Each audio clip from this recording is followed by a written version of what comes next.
Steve, you can take it away. All right. Welcome everybody. This is a new region for us. It is not a new region wine-wise, but interestingly, not as old as you might expect. I mean, certainly at length in the however, commercial wine in this area didn't really get going until much later. In fact, it really wasn't until the late 18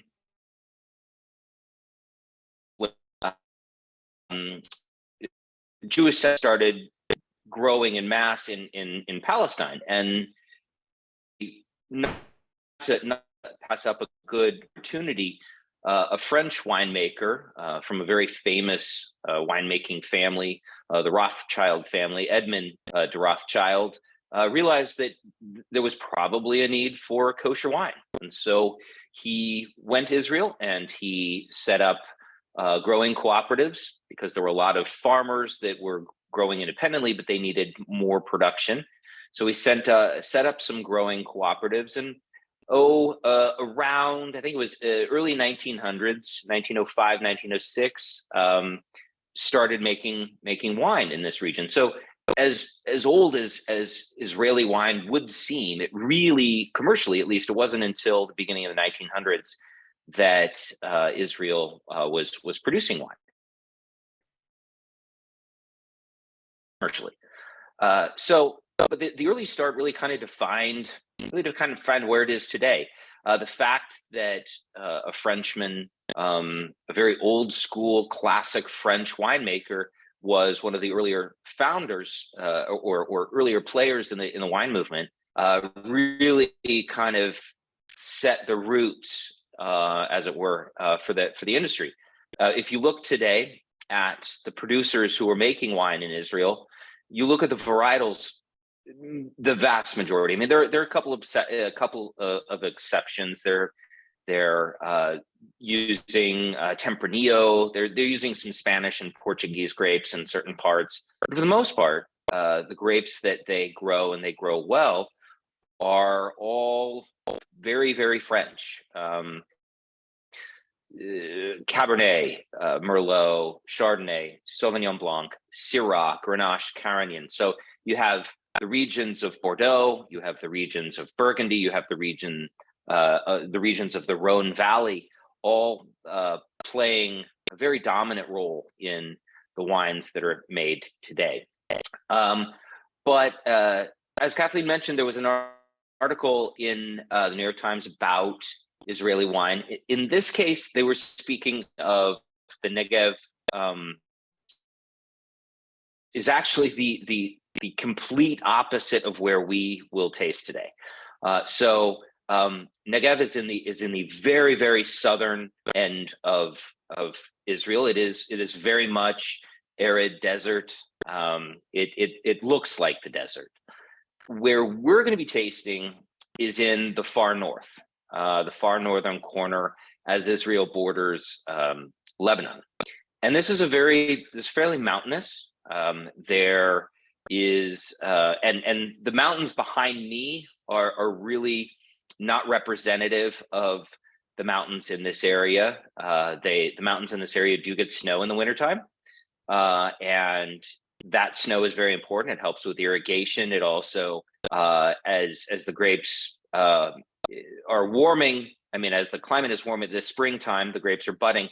The cool air coming off those mountains that still may have snow on them helps to cool down the vineyard, which in wine growing, there really is a connection between high quality wine and proximity to water. In fact, the French even have a saying, and I don't know it in French, but it basically says the best wines are next to water, particularly the ones that drain to the ocean. So the Mediterranean Sea is fairly close by, but in this case, we have a mountain range that again gets snow, and the Sea of Galilee, which actually is really a lake, but is nonetheless a body of water, a large body of water, which acts to moderate temperature, and that really helps out Italian or Israeli wine in this area, because the best fruit for grape growing usually happen. I mean, the temperature for grape growing usually happens between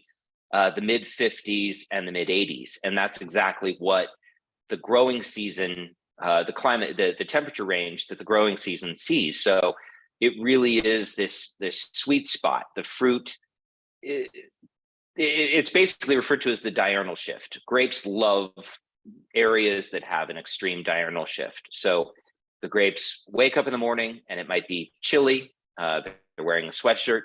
As the day progresses, it warms up. They ditch the sweatshirt and maybe walk around in a t-shirt. And then as the evening gets closer, they put on the sweatshirt again. And that's great for the grapes because it allows them to ripen, but then the cool temperature in the evening and in the morning helps slow down that ripening process. So you don't want grapes to ripen quickly.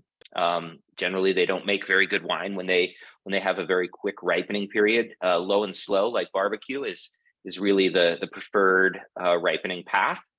And this area of the Golden Heights is very well suited for that.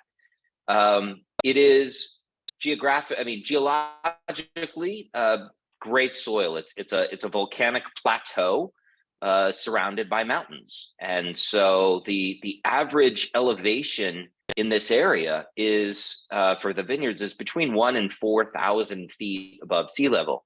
And to put that in context, some of the highest points in Napa Valley, the highest points, the top of the mountains that surround Napa Valley, are just under 2,000 feet. So they really do have a sweet spot. They've got elevation, they've got proximity to water, they've got great diurnal shift, and they've got complex soil. So really, the French were providing good advice, because this is in fact where wine grapes like to grow. I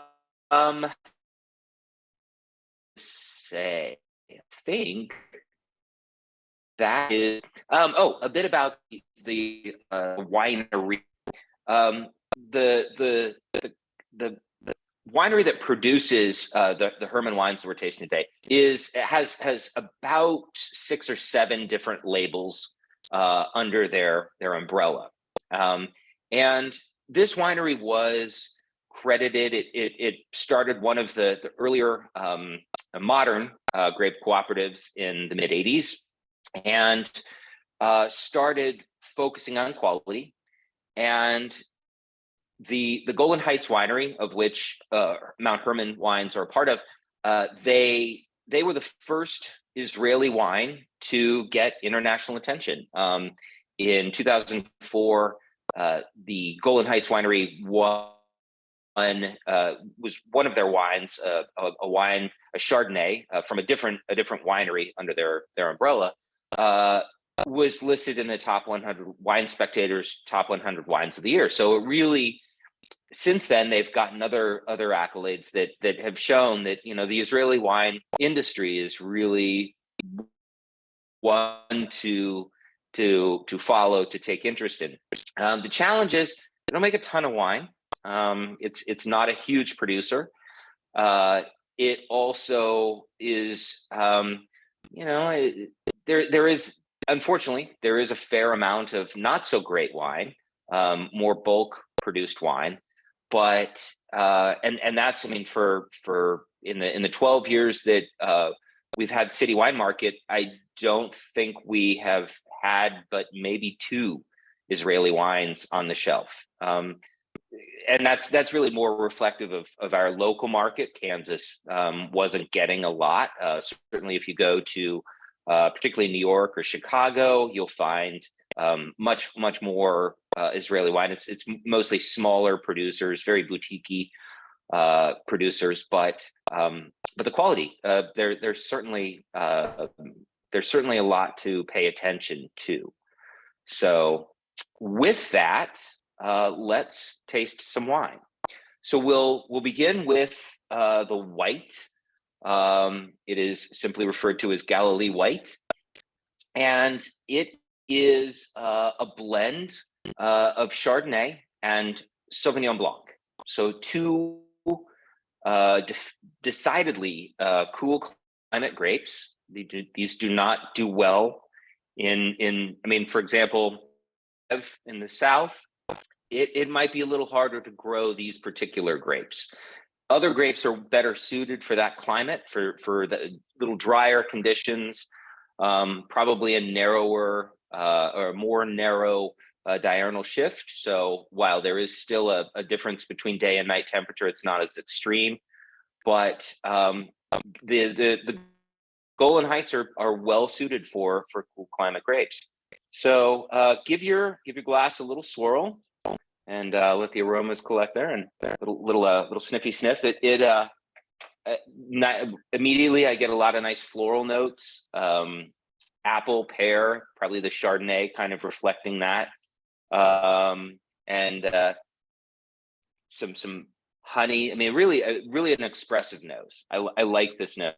It's clean, fruit and flowers, really quite nice. Great color.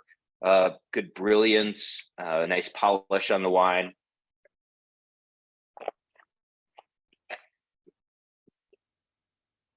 Yeah, that's delicious. Really bright acidity, getting some tropical fruits, maybe nectarine, green pear, excuse me, but really flavorful, mouth-watering. And in the context of Israeli wine, I mean, the food of the Israeli food, Palestinian food would match this flavor profile. I mean, strong flavors need a wine that kind of stands up to that. And this certainly has that. I mean, really nice balance between fruit and acidity. It almost, I mean, it smells, it kind of leads one to think that it's going to be sweeter than it is, which is kind of one of those funny little, I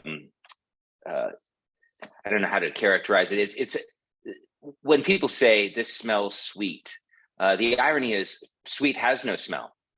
Sugar, pure sugar has no smell, but we associate sweet things. So you know that the aroma on the wine almost preps you for something sweet when I mean, my mouth is still watering from that sip. But yeah, very nice. I had thoughts on this one. Jack, I noticed you were drinking it. What's your, oops, you're muted. Yeah, I've actually had both these wines before at a friend's house who happened to get it from your wine club. And I liked them so much, I went back and got more. I took them to St. Louis for an occasion. I had to go this weekend. My daughter-in-law left me some of it. She liked it that well. I found the white really interesting because when I was drinking it this afternoon on the porch, it was dry, crisp. My thought was almost Pinot Grigio, kind of weird. And now that I'm pairing it with food, I really get the Chardonnay. So it's like a different wine, but both are excellent. But I don't think I've had a wine that changed that much from just drinking it, and you're right, really mouth-wateringly dry, to I'm now, and I couldn't even taste the Chardonnay feeling, maybe a little green apple, to this now where it's very Chardonnay-ish, and I'm eating it, you know, I'm eating it with drinking it with gefilte fish and simmis. So I'm doing the best I can to simulate, you know, from my many centuries ago heritage. And it's delicious with that, but it really picks up the kind of Chardonnay flavors with the food. No, I absolutely agree. And I would say it probably is also a wine that will change, excuse me, change with temperature. The cooler the wine is, the more I get the kind of the racy notes. And just in the 10 or so minutes, the glass is warmed up. I'm noticing a little more of the kind of the tropical fruits and stone fruits. Yeah, that's because it's a little warmer now than when I was Mhm. drinking it early. So that seems to be what may be happening to me. Mm-hmm. Very good. Well, I really like it. I need to try it with gefilte fish. That actually It's, that would I be have to tell you, it's delicious with Yeah, gefilte fish yeah, and matzah. yeah, I'm gonna yeah, tell you. absolutely. And that is that makes a lot of sense because Chardonnay traditionally is an old world kind of style. Chardonnay is great with things from the water, and obviously Israel has plenty of access to fresh fish. So yeah, that's a beautiful wine. I really I this wine resonates with me. I like it a lot. So other than fish, are there other food pairing recommendations on this one? Well, I would say kind of fruity cheeses, nutty cheeses, cheeses like maybe Gruyere or gosh, even a goat cheese. I mean, there's enough acidity. Goat cheese can be sometimes funny if the wine doesn't have enough acidity, it kind of makes it taste flat because the goat cheese does usually have a fair amount of acidity. But yeah, I think this with goat cheese would be nice. But lighter proteins, chicken, fish. You could even do like things like sushi and maybe some light Asian preparations. Nothing too spicy, Mhm. but yeah, I mean, even the reference to matzah. I mean, even something like a bread of some leavened or not, a bread that that those flavors, those grainy flavors, really do meld nicely with this wine. But I mean, it's a great wine, just as a starter wine. It's a delicious wine with food. Typically, I mean, I would say that these wines are probably just by their nature going to be more food friendly, in that they are derivatives of French. I mean, they have their French heritage, because the French absolutely believe that every wine has a food mate, and we need to pursue that because it really is. I mean, wine definitely can stand on its own and it's delicious by itself, but there are certainly times where a wine may seem sort of awkward until you have it with food, or just not complete until you have it with food, and then you notice the food adds in chemistry and texture and other things that change how you perceive that wine, and it really can. I mean, I have wines that I really do not like to drink without food, but with food, completely different situation. I adore the wines. I can't get enough. But this would be one of those very, very food versatile. I mean, I think it, even though we're ending the summer, it would love kind of the summer foods, salads and lighter preparations. But no, very versatile. I could actually. I'll tell you, this would be really nice at the turkey table, Thanksgiving. This would be a nice versatile white that would probably play nice with everybody. So Scott asked that you use the word starter wine. So is that a reference to, like where it's served? Oh yeah, like an aperitif, Yeah, a wine that you would have, as a cocktail before dinner, or with if you're coursing a dinner, maybe the first course, but something that just, I mean, it does a good job. I mean, the kind of the role of a starter wine is to kind of cleanse the palate, to get you to salivate, to get you. I mean, that's why many starter wines, you would rarely see a big full-bodied wine as your starter wine. You want something that has some nice acid, that gets the mouth watering, that primes the appetite, and doesn't.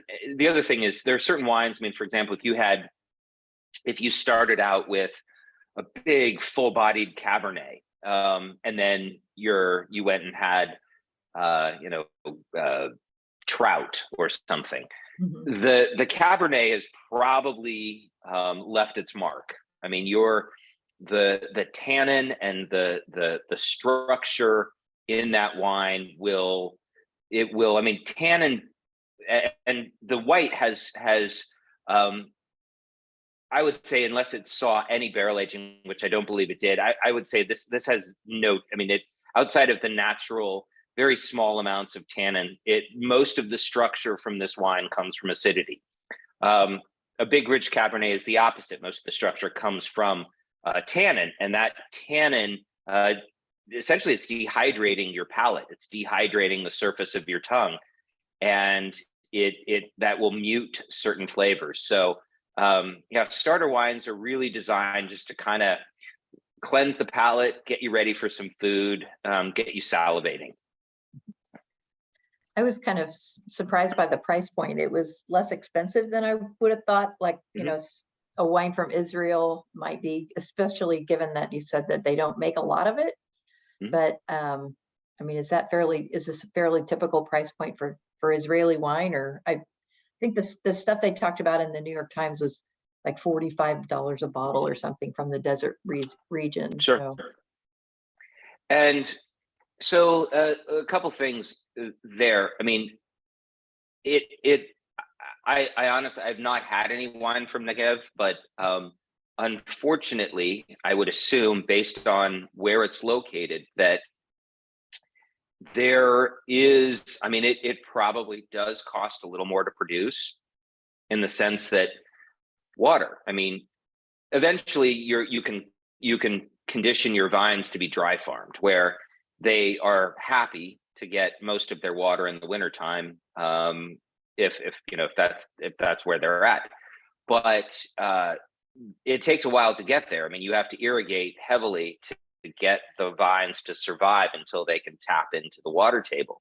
And so I would guess that there is probably higher production costs there simply because they have to work harder to produce those wines. But at this price point, I mean, it is true. Wine is the price of a bottle of wine is determined by many factors. One of them happens to be, what's on the label. I mean, I've had a lot of very average, very underwhelming, very overpriced in my mind, Napa Valley Cabernet. And it's simply because it says Napa Valley on the bottle. And that's a selling point. And if you put Galilee on the bottle, you're not competing with many others. And not that Napa should be selling $15 wine. It's actually highly, I mean, very expensive to produce wine in the Napa Valley, but it is a brand. It has a brand identity, and Israeli wine doesn't. And we love those types of regions. I mean, you can read into a region based on kind of how what natural attributes does the region have, and is it even possible to make good wine? And this part of Israel, I mean, you just look at a picture, you can see that it's got bodies of water and elevation. Those are two very important things. So you can sometimes see in a price point. I mean, it's not a hard and fast rule. Sometimes you can see in a price point the cost of production, and sometimes you see where it's the brand advantage. I mean, Bordeaux actually makes some of the most sought after French wine, some of the most sought after wine in the world, and those bottles could be $200,000 to $10,000 a bottle. But the vast majority of the wine that is sold in Bordeaux is $15 to $50. I mean, the vast majority. I mean, 85+% of the wine from Bordeaux is in that kind of, if you will, everyday price tier. But it's because they can grow wine very well in that environment. So nature is kind of doing the work. But yeah, I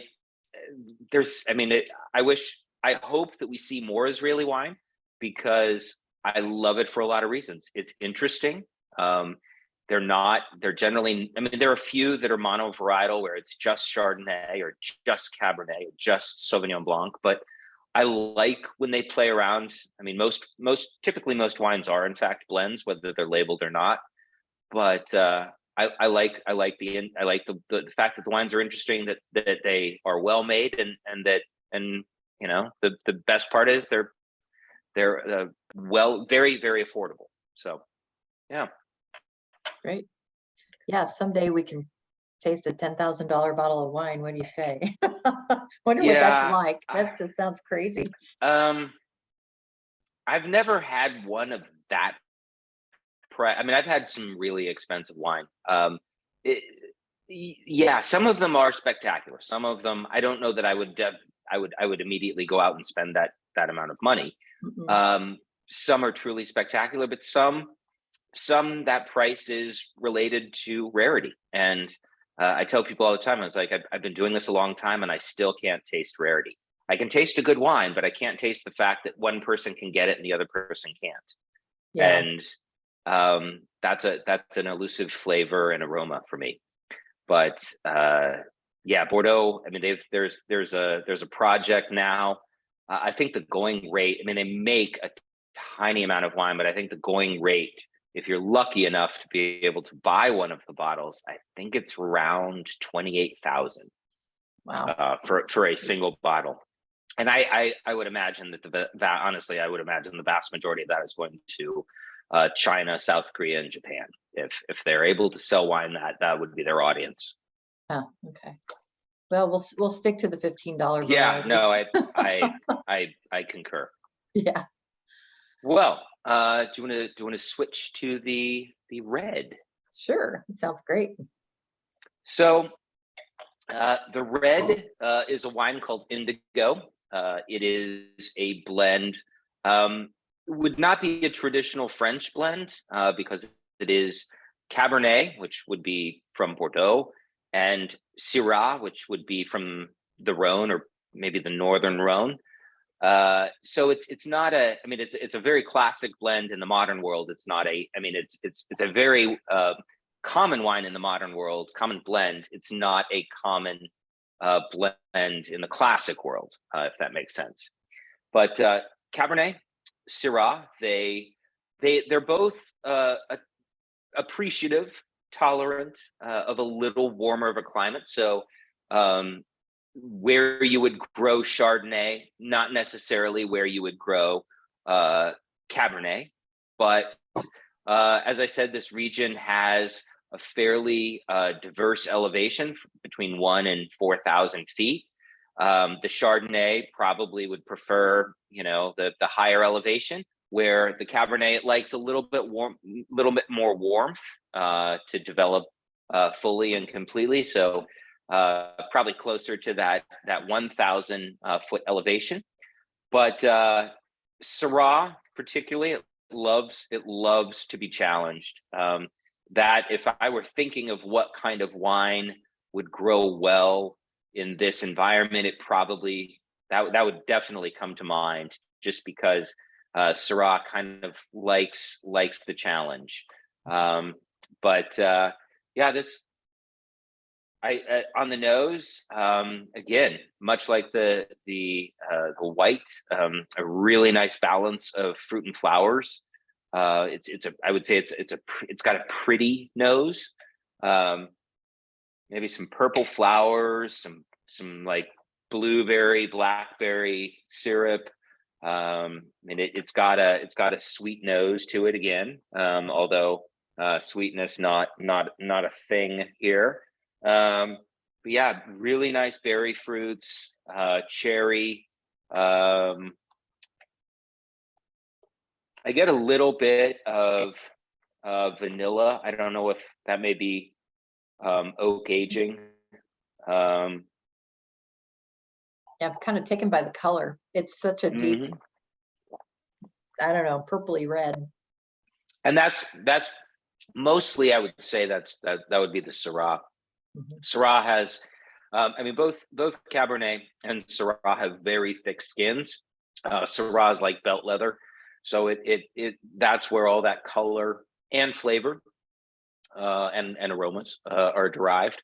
But yeah, very. I mean, you can kind of taste the tannins kind of coat the mouth. And I mean, it's like coffee, for example. A good cup of coffee, a well brewed cup of coffee will have a fairly bittersweet tannic structure. This has that same kind of mouth coating bittersweet profile. But right now I'm thinking food. This is a food wine. I mean, it definitely stands on its own, does not need food, but the richness of the wine, the tannins, something fatty, whether it's cheese or some grilled meat. Lamb would be wonderful. Syrah loves lamb. Lamb would be wonderful because of that kind of that earthiness. And then lamb often, loves things like mint and garlic, which do very well also with these flavors. But yeah, nice richness, nice body, not over the top. I think the alcohol, in fact, was also 14%.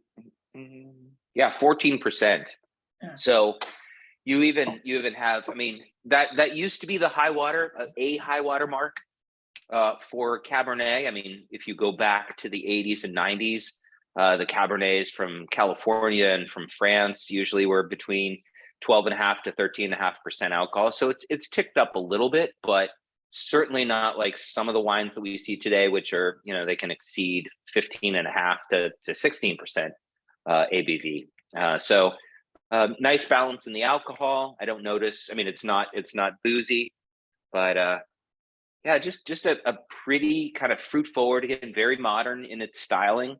But yeah, really a nice wine. Yeah. Does anybody have any thoughts on this, or Jack? I get a lot of Syrah in it, and I really enjoyed it without food. It's really, I said, I'm eating it with Simus, and I realized I don't know that everybody knows what that is, but it's kind of a grilled version of sweet potatoes, carrots, prunes, honey, little cinnamon. My family puts raisin in it, and it's not real sweet, and it has a really nice flavor. When I had this with friends a couple weeks ago, we had it with brisket, and it was wonderful. In fact, fortunately, most other people were drinking other drinks, so I embarrassingly drank their whole bottle pretty much. But it was offered, so I took. But it was really great brisket, and it's really good with this. A little bit less so with the fish today, but really good with meats, but also these root vegetable kinds of things, just delicious. Steve, And for the price, it's a great wine. I'm sorry. Yes, sir. Steve, we missed part of it. Is there any particular region of Israel where these wines are grown, or I'm sorry? any particular region? Just looking at a map, is there any particular region of the country where they grow most of their wines? I would say that they grow. I mean, they're as this article in the New York Times pointed out. I mean, they do grow wine really from tip to tail. So the Golan Heights and there's actually the Golan Heights, I think, is broken into Upper Golan and Lower Golan. So there are two sub-regions of the Golan Heights in and around Galilee. But really they're growing tip to tail. I would say that from a quality perspective, and I'm very curious about the Negev wines. I've not tasted them, but as a just in general as a quality guide, I would say this climate and the the best grapes do seem that they would come out of this region, simply because, well, a lot of things. I mean, the fact that these are very affordable wines, and well-made wines. So nature did the hard work, and humans didn't have to intervene much, which means you end up with a less expensive product. So, but no, they do grow wine throughout Israel.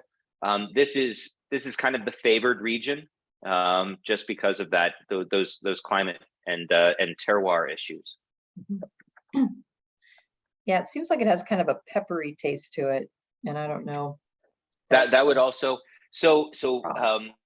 Syrah has the ability to create a chemical called rotundone, and that is essentially black pepper. That is the dominant chemical in peppercorns.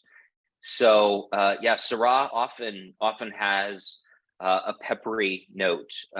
Interestingly, sometimes it's white pepper. I've even had wines from the Rhone Valley that you smell, and it instinctively makes you cough like you're snorting pepper. And so, but that is, I would say, I mean, it's possible that that it's borrowing some from the Cab, but more than likely that's also derived from the Syrah. Yeah, it's really nice. Mm-hmm. Well, and that's in part what makes it so compatible.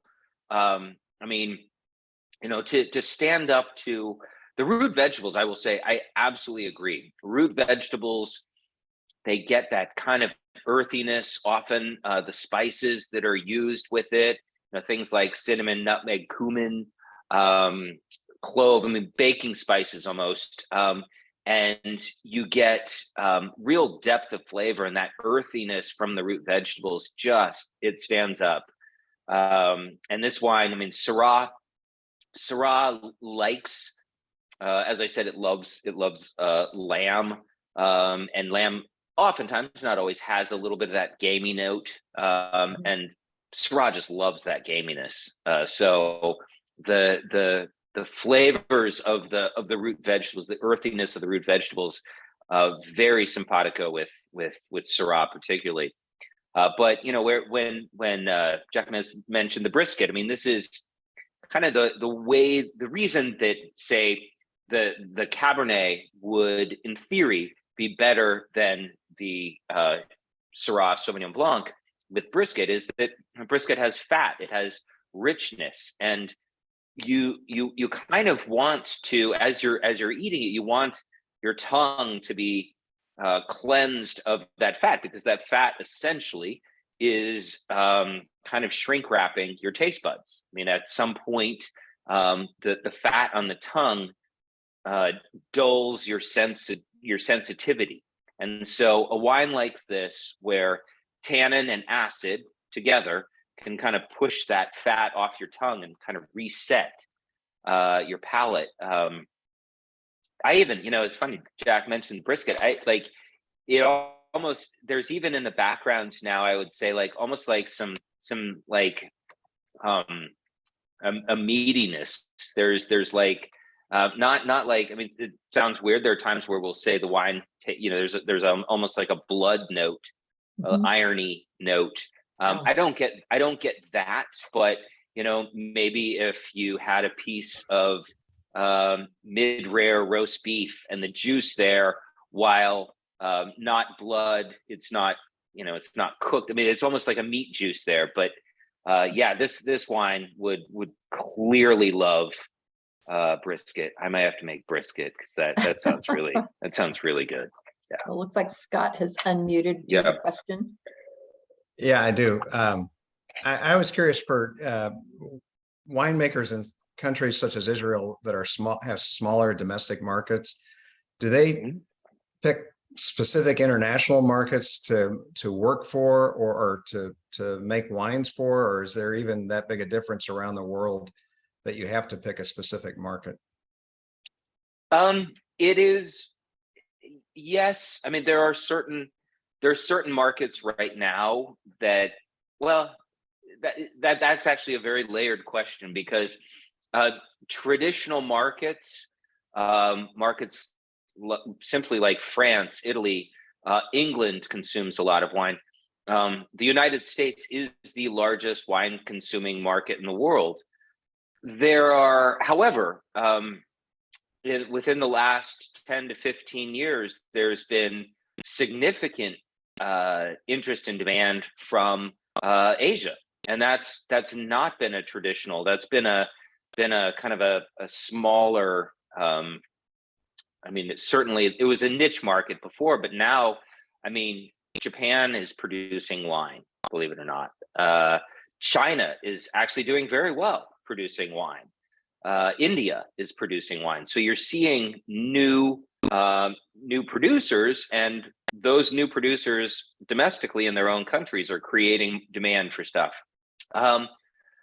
It is, I mean, I would say that Israeli wine is always going to be, I mean, they're not producing a ton of it, and it doesn't have the history of some other regions. I mean, certainly if, I mean, just the reputation, I mean, the reputation of Napa Valley had already been developed by the time, say, this winery started producing wine. And certainly, I mean, 2000, I think it was 2004, one of the first Israeli wine ever showed up in Spectator's top 100 wines of the year. I mean, that's like yesterday. So where these wines will go in the future, I mean, there is actually, because certainly not all wines are kosher. There is a demand for kosher for Passover wines.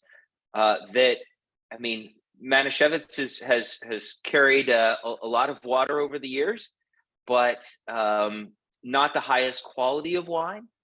And I think that Israel has an interesting opportunity, because they're producing compelling wines that somebody who would not be concerned about their wine being kosher for Passover would still like. You know, so it's not so unique that it's relegated to one segment of the market. But I think there's probably a pretty good future for Israeli wines. I think we'll only see more of them. They've proven that they can produce great wine, and we'll see where it ends up. But historically, I mean, it's, you know, certainly if you go to New York, if you go to Chicago, you will find. In fact, I know in New York there are kosher wine stores where they only sell kosher wines, and not all kosher wines are from Israel, but the population, the local population in New York is being served by this. And I think Israeli producers have probably come to the conclusion that they don't need to just cater to a Jewish market. Their wines have broad appeal. The only thing that might be different is with respect to market.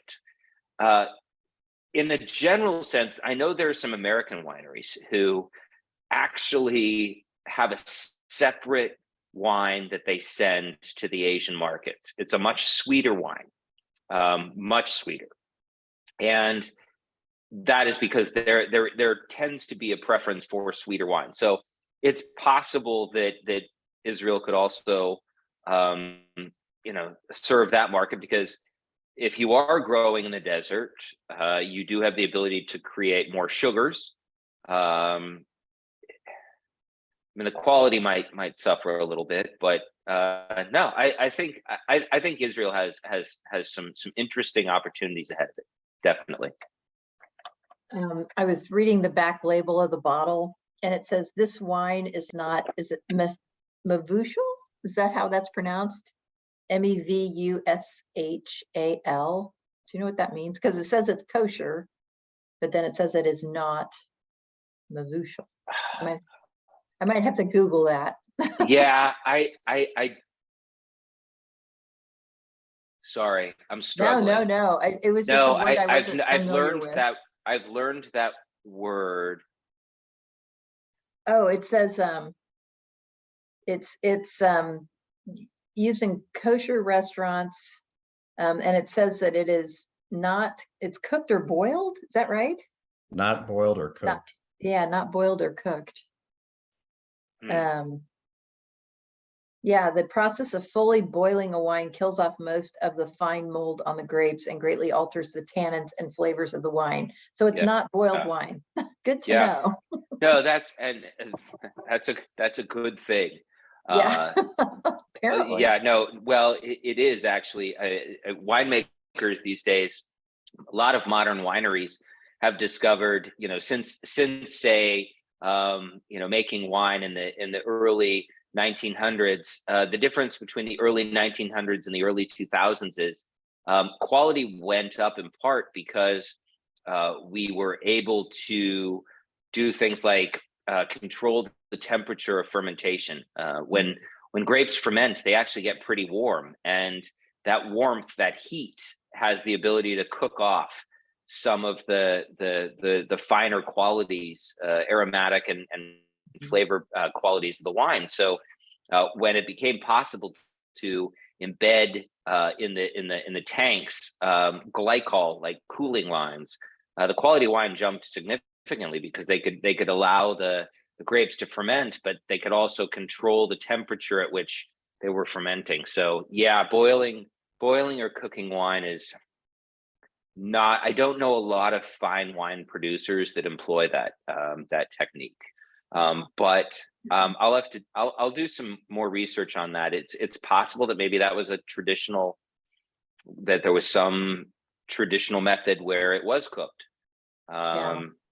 But Shelley made a comment, and Shelley, I don't know if you want to expand on this. It says that may be referring to the degree of kashrut, Kashrut. I don't know. Not that I know a whole lot about it, but there are various degrees of kosherness, if you can say it that way. I mean, you'll have something that's kosher for Passover, that's kosher the rest of the year, but it can't be eaten at Passover, for instance, or consumed at Passover.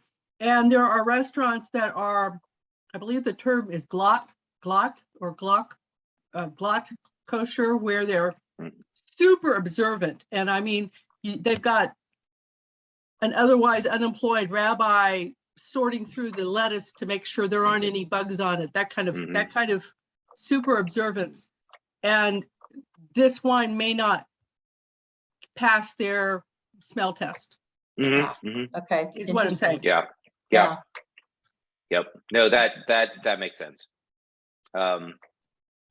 Yeah, I'm trying to think. You're absolutely right. There are several categories within wine, based on the kosherness, the kosher levels. It's fascinating. All right, this is a totally random sidebar question, but I've seen wines that are vegan. I mean, Yes. how is that not possible? I mean, you know, Right. I mean, dairy, eggs. I'm trying to think of, is any of that in wine? I mean, what is a vegan wine?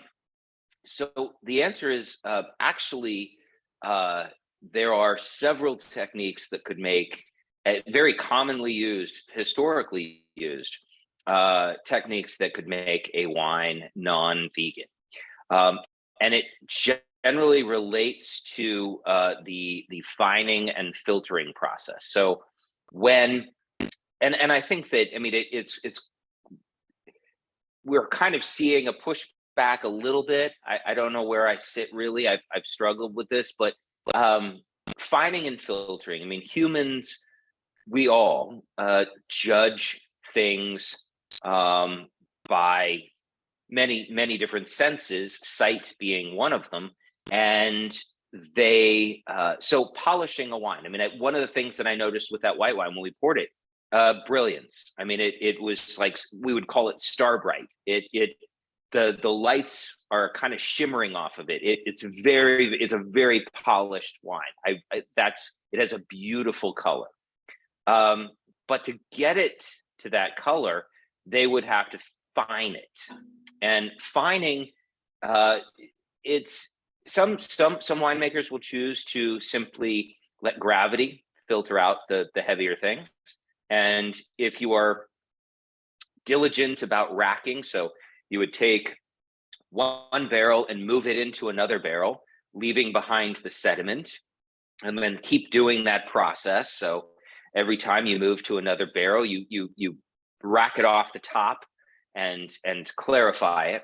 So it is possible to do that. You generally don't get the polish without the process called fining. And there are a number of ways of fining. You can pass it through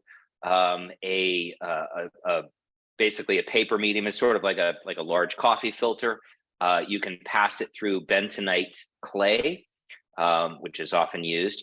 But two methods that are really good. One is using egg whites. And so egg whites are put into a tank of usually red wine, and the proteins, and I'll brutalize the science this, but basically the egg whites cause the particulate matter to bond and fall out of suspension. So those the left, I mean, yes, there probably is some very, very, very minute amounts of egg white left in that wine, but the vast majority of it is removed because it's done its job. It's bonded with sediment and fallen out of suspension where it's been racked off. The other fairly common fining agent is called, I'm going to brutalize the name too, I think it's isinglass, but it's basically fish bladders. And the powdered fish bladders do the same thing. They cause the sediment in the wine to bond, to form a heavier particle, and then fall out of suspension.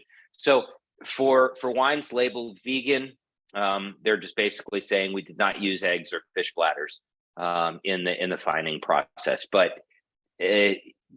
like I said, the amount of either of those fining agents is minute by the time it gets to your bottle. Yeah, it's really interesting. I've always been curious about that, and because it kind of, at least not knowing about fish bladders and egg whites, I assumed that all wines are vegan. Well, and it's funny, there's been an increased demand or an increased awareness for gluten-free wine. Now, there really would be no reason why a wine would contain gluten, with the exception that sometimes oak barrels are sealed with sort of it's a paste of flour and water, and those are used just to seal the barrel. It plugs the hole. But I was visiting last year. I was visiting a very large cooperage in Napa Valley called Demptos, and we saw their production line where they'd actually, because there's been so much demand for gluten-free wine, or interest from at least their customers purchasing barrels, that they now make barrels that instead of they've found a cellulose, a wood cellulose sealer that they're using now instead of flour. So it's interesting how different things. I mean, your wine is always going to be a chemical stew. That's the nature of wine. But every once in a while you're surprised at what shows up. Yeah, no, fascinating. And Shelley commented that egg whites can be used to clarify consommé.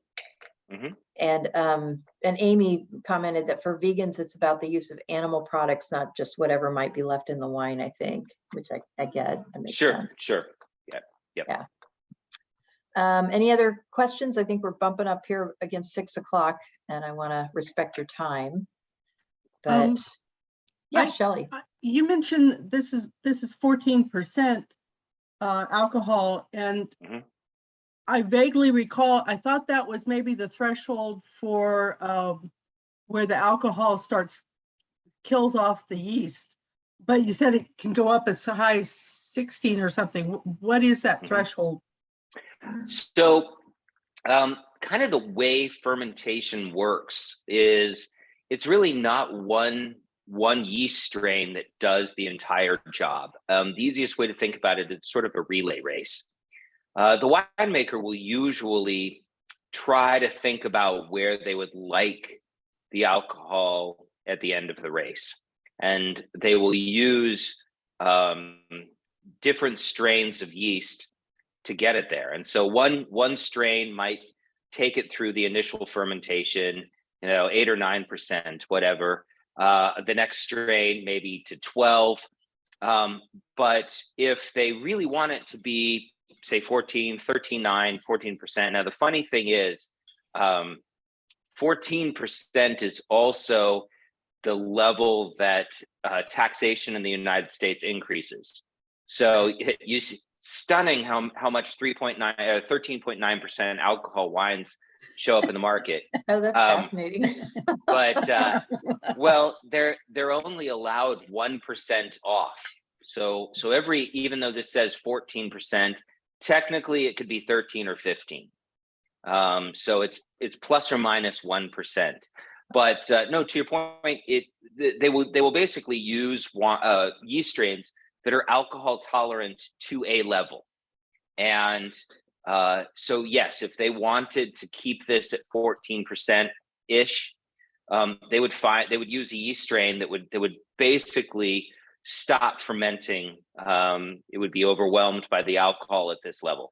But no, wines today, 16.9 is I think the highest level of wine before it becomes fortified. So you can fortify a wine with a neutral grain spirit, or a neutral spirit, sometimes grain, sometimes grapes, usually like a port would be fortified to 20%, but that would not be achieved naturally. That would have to have the addition of a distillate added to it.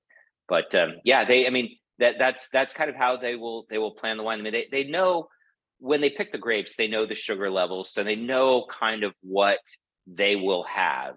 Like for example, if they picked the grapes and they used a refractometer, which little device, you squeeze out the juice on a slide and you look through it, and it creates a little spectrum with a gauge. And if the sugar level, and it's measured in Brix, BRIX, if the sugar level were around 28%, in the raw, in the unprocessed grapes, they're probably going to be, the final ABV will probably be between 13.5% and 14%. It's usually about half the Brix level at harvest that determines what that alcohol will be. That's fascinating. Man, I can't believe they didn't fudge it and put 13.9 on the bottle. Well, that's what kind of leads me to believe that it may be closer to 15. Yeah, I was going to say, if they put 13.9, now they're locked in at 14.9 as their high. And if the TTB takes their wine and tests it and it's off, they will not be selling this wine. Okay. Yeah, it has to be labeled properly, even though there is that wiggle room. But yeah, it has to be labeled properly for it to be sold. Mm-hmm. Yeah, very interesting. All right. Well, once again, thank you so much for a really informative session, Steve. Yay. Thank you very much. Appreciate it. Yeah. So, and thank you all for tuning in. And we will see you next month for another session of Wine Around the World. And I guess our next kind of major retirement boot camp event is on September 20th. It's our dessert and a movie night. And we will be watching the movie Chocolate Road. So we're kind of excited about Jack Altman's chocolate dessert that he apparently will whip up. I've had several requests for people that want get in on that. So anyway, there's a subtle hint for you. I'll be making chocolate dessert this weekend, and if I can make enough of it, I'll be more than glad to share. There will be many, many takers, trust me. So that'll be a really great, I think it's a good movie. And we've got Simran Sethi, who is a internationally renowned journalist who writes about chocolate and wine and bread. So she will be our special guest. So with that, thank you very much. And we'll see you at the next event. And thank you so much, Steve. We really appreciate it. My pleasure. My pleasure. Thank you. Thank you.